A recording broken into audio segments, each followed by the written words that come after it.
সভাপতি আমাদের তরুণের অহংকার, যার নেতৃত্বে আমরা একটা আদর্শ সংগঠন পেয়েছি।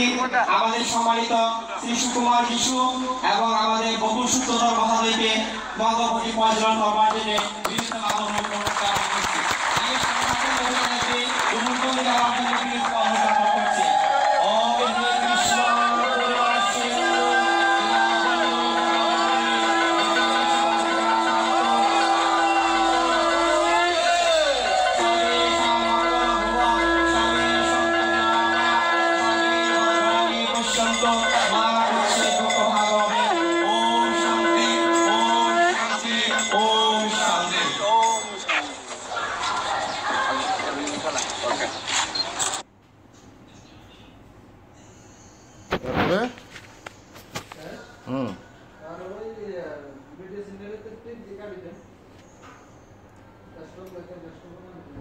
শেয়ার দেওয়া লাগতো না।